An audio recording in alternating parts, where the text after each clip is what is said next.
Hello friends, ஏற்கனவே நான் மல்லி சட்னி எப்படி செய்யணுன்றதை பார்த்துப்பேன். இது என்ன ஒரு மெத்தடு.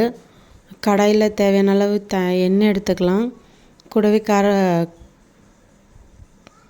கடலைப்பருப்பு, காஞ்ச மிளகாய் போட்டு வதக்கிக்கலாம். காரத்துக்கு எவ்வளோ தேவையோ அவ்வளோ மிளகாய் நம்ம ஆட் பண்ணிக்க வேண்டியது தான். ரெண்டுத்தையும் நல்லா வதக்கிட்டு புளி கொஞ்சமாக போடுறேன். புளி கொஞ்சமாக போட்டு லைட்டாக வதக்கிட்டு 2 பத்தை தேங்காவை எடுத்து குட்டி குட்டியாக வெட்டி அதையும் சேர்த்து கொஞ்சம் வதக்கிக்கலாம். அப்போனா கொஞ்சம் கெட்டு போகாமல் இருக்கும்.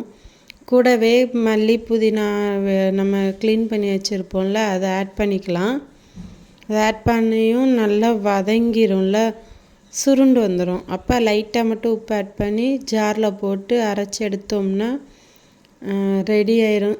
இப்படியே சாப்பிட்டோம்னா துவையல்னு சொல்லுவோம். தேவைன்னா தாளித்து போட்டுக்கிட்டோம்னா கடுகு, எண்ணெய் ஊற்றி கடுகு, கருவேப்பிலை, மிளகாய் வேணும்னா ஆட் பண்ணிக்கலாம். போட்டு தாளித்து மிக்ஸி லைட்டாக மட்டும் கழுவி அந்த தண்ணியை ஆட் பண்ணோம்னா கொஞ்சம் குளுகுளுன்னு வரும். அதை இட்லிக்கு, தோசைக்கு சட்னியாக நம்ம வச்சு சாப்பிட்லாம். தேங்க்ஸ் ஃபார் வாட்சிங் ஃப்ரெண்ட்ஸ்.